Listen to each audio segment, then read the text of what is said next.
And to be honest, I don't have a problem with critical race theory. I don't have a problem with equity, diversity, and inclusion in a lot of these concepts.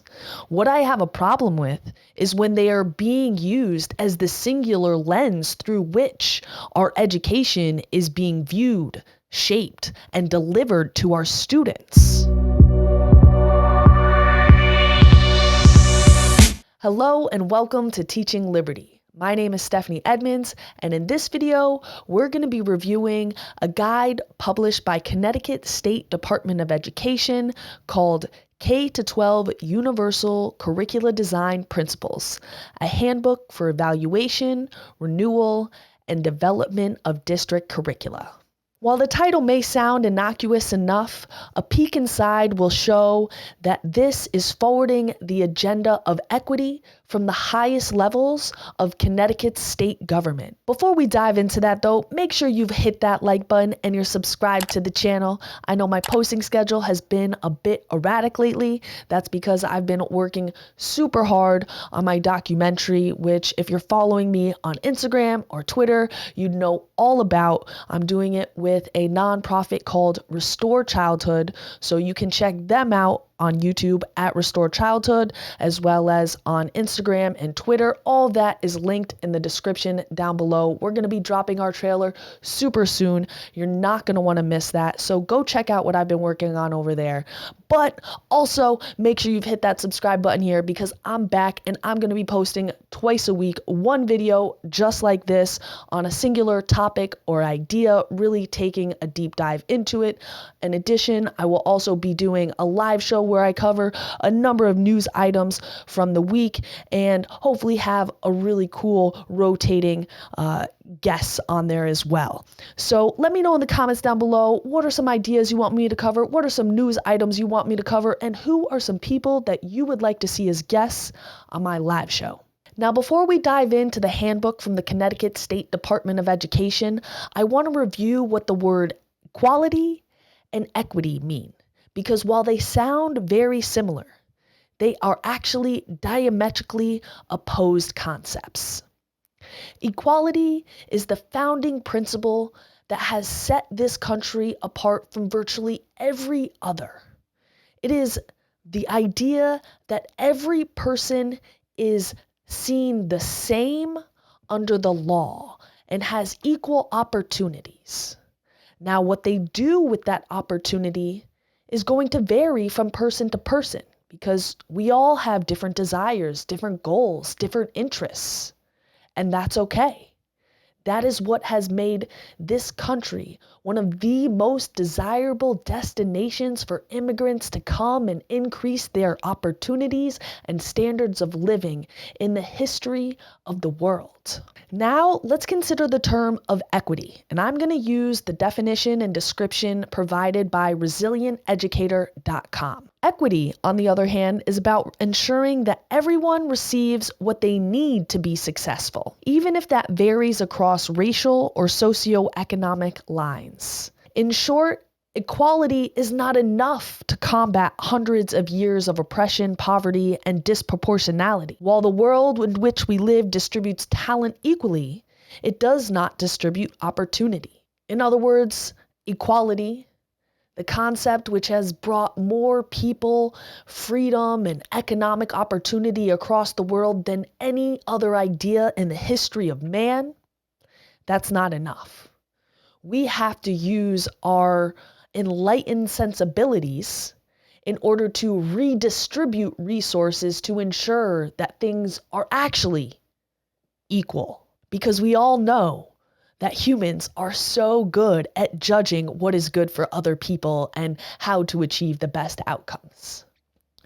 Put simply, equality is being treated the same under the law, and equity is where some organization or government agency redistributes the resources and opportunity to their desired outcome. And while this might seem nice, even desirable, we want everybody to succeed, we want everybody to do well, it flies in the face of equality, of being treated the same under the law and assuming somebody else, who usually ends up being government, power is going to come by force and create equal outcomes. Now that we've reviewed the definition of equality versus equity, let's go ahead and take a look inside this handbook. The authors begin by saying it is imperative that all students have access to high quality, high impact teaching. Sounds good. Of course, I want high quality curricula, high quality teachers, because I want my student to have excellent educational outcomes. Well, not the state of Connecticut. They want high quality, high impact teaching to ensure Connecticut students have access to equitable educational opportunities. So right away, they're already admitting they want high quality, high impact teaching, not for high achieving academic outcomes, but to embolden their state power to redistribute resources and opportunities as they see fit. The guide is rooted in core values, the first of which is equitable and inclusive curriculum. To do so, the Connecticut State Department of Education spotlights its statement on culturally responsive education and universal design for learning. Adopted on February 3rd, 2021, this joint statement comes from the Connecticut State Department of Education, the Connecticut Association of Public School Superintendents, and the Connecticut Association of Boards of Education. And it has a part that reads, educators need to be self-reflective so we are not blind to discrimination, inequity, racism, implicit bias, and white privilege. Only by addressing these issues head on, providing professional learning for all staff, explicit engagement of students and families, and having courageous conversations, will we make positive progress and create truly equitable schools. The position statement also includes a number of references to books which are popularly read in teacher education programs and includes titles such as Cultivating Genius, which offers an equity framework for culturally and historically responsive literacy, and it's been described as a work of considerable strength and raises significant questions for all white practitioners to ask themselves about their unconscious bias. I wonder if me saying white is a reflection of my unconscious bias. Another reference is to a book titled Affirming Diversity, the Socio-Political Context of Multicultural Education, and it features chapters such as Multicultural Education is Anti-Racist Education. This, of course, is a nod to Ibram X. Kendi, who wrote How to Be an Anti-Racist, in which he posits the idea that current racism can only be solved by future racism, and future racism will only be solved by yet more racism. How anti-racist. Then there's the title, We Want to Do More Than Survive, Abolitionist Teaching and the Pursuit of Educational Freedom, which centers on anti-racist pedagogy and critical race theory, and it does so with an intersectional approach. You may have heard the term intersectionality before. It was coined by Kimberly Crenshaw, who's one of the original architects of critical race theory as a legal scholarship. And the term means when your different identities overlap and give you disadvantages or lead to discrimination.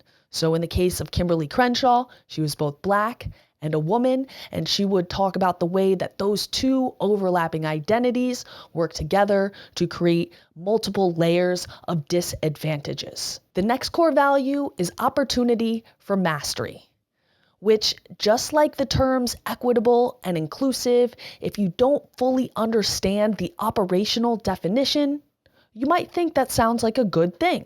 We want students to master different aspects of learning, different concepts, different ideas, different skills. However, mastery-based learning is not the idea that you master all of those underlying skills and concepts.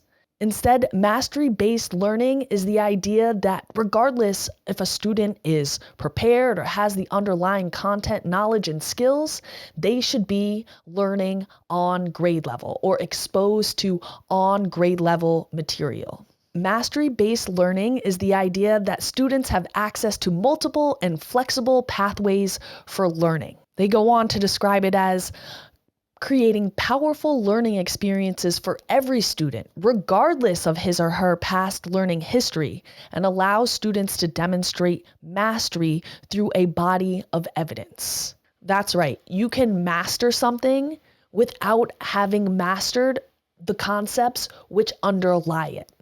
So for example, if you're in geometry class and you haven't mastered algebra, under mastery-based learning, you still must be in the geometry class being exposed to that grade level content. And the teacher just has to be flexible in figuring out how to demonstrate that you've been sitting in their class and breathing, essentially. The third core value is culture of inquiry. Again, it sounds great. In fact, in my class, I used to teach 10th grade world history. What I used to tell my students, if they learned nothing, learn to ask good questions. Question everything. However, according to the Connecticut State Department of Education, a culture of inquiry means becoming an agent of change, because that's what education is about, is inspiring activists. And finally, let's finish off by looking at some of the design principles. I'm not exactly sure how these are different from core values, but let's go ahead and look at them. Of course, we have our diversity, equity, and inclusion, because you can never have enough of that. However, I also want to look at the design principle of flexibility and of rigor. Let's go ahead and take a look at flexibility. So flexibility is not just going to mean flexibility in how we deliver instruction from student to student, but it's going to mean how and where and when we deliver that instruction. I know you all thought that virtual or online learning was a temporary solution to an unprecedented event. However, that is not the case. Online learning and virtual learning has been in the plans of the education technology companies for a decade now. In fact, I did a video almost 2 years ago now, a year and a half ago now, about the plans of ed tech and how they've really had this virtual learning language in development for years. So the idea that the state is now saying, oh, we're making a curriculum that we want to be used for both online and in-person instruction is highly alarming, because as the last 2 years have shown without any doubts, online learning is far inferior to that in person.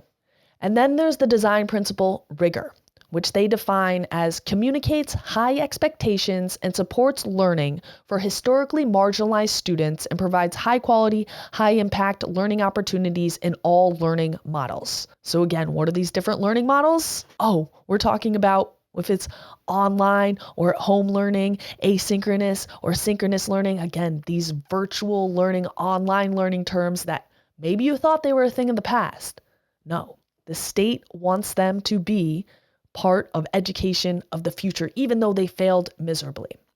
And then the second thing I want to point out about this rigor is they don't think that students in marginalized communities have it within themselves to access the same expectations as basically white kids. So while it seems like, oh, this is something nice, we need to support historically marginalized communities, what this actually is an infantilization of these people, as if they don't have enough innate ability in order to access the same expectations as everyone else, and they need something special.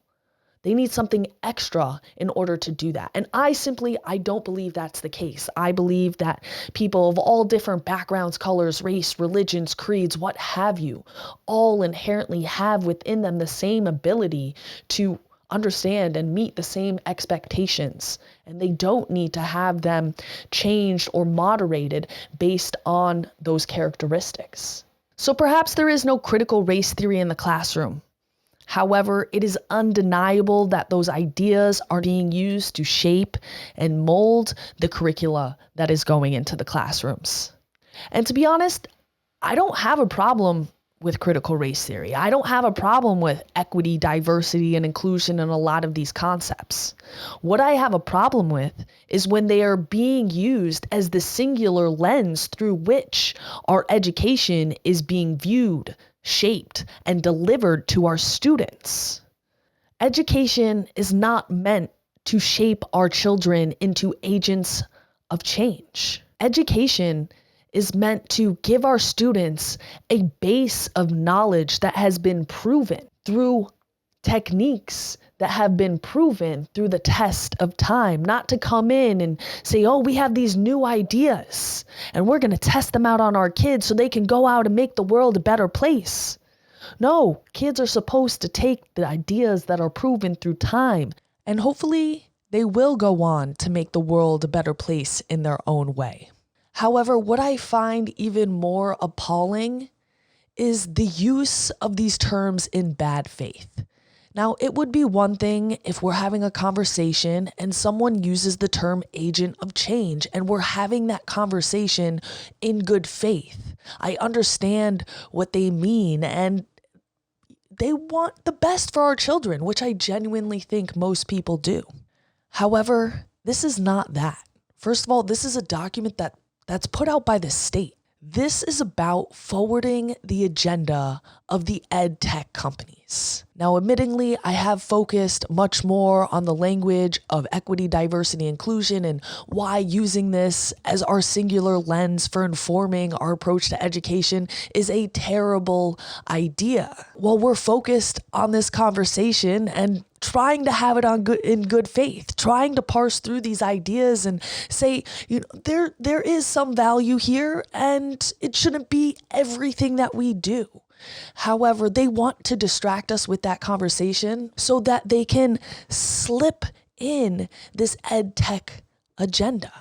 I mean, all throughout, even while I've been focusing on the equity, diversity, and inclusion stuff, I've pointed out where, asynchronous versus synchronous. We're making this flexible so that it can be individualized. Going back to the core values, it was two parts. It was the culturally responsive education, but it was also the universal design for learning, which I didn't cover much in this video, and I really should, because again, it's all about individualizing learning through, you guessed it, getting on a computer, using this education technology. So they're going to push this equity, diversity, and inclusion, this individualization of education, which if you don't understand the operating terms sound good, but in and of themselves are not. But then when you see it's actually being used to push your kids more and more onto screens, that's really where I think we can rally around. So I do want to do better myself in getting there. I think that we have to have both conversations at the same time. We have to talk about why in and of itself, this culturally responsive education, equity, diversity, and inclusion is misguided, but also that it's being used as a cover to forward the agenda of ed tech, to take control of our children's minds and put them on an algorithm and take them away from what we know works, from reading and phonics and repetition and giving them a base of knowledge that they can then go on and have some critical thoughts about. But if you don't have a base of knowledge, you can't think critically about anything. You can't meet high expectations if you don't have a base of knowledge to pull on that you've mastered so you could go on to the next level. So pay attention. Read the documents that come from the State Department of Education. More importantly, read the things that your local school board is doing. Question them and have those conversations where we're not just getting caught up on the culture war language, but hopefully we can delve into some more nuance and the actual implications of what this looks like in the classroom today. Because I think we can look today and say we don't like what has happened since this stuff has steadily more been implemented, but also where is it leading in the future? And is that the future that we want for our children? Let me know what you think about this in those comments down below. Also, what are some other documents that I should have my eye on, whether it's here in Connecticut where I am or around the country, or it's your local school board where you are. I'd love to dive into it. Of course, I'm doing those live shows. So if there's something you want to see on that show, or hey, maybe you want to join as one of my guests. For more, go over to teachingliberty.org. There you can also directly support the work that I do. And until next time, keep living free.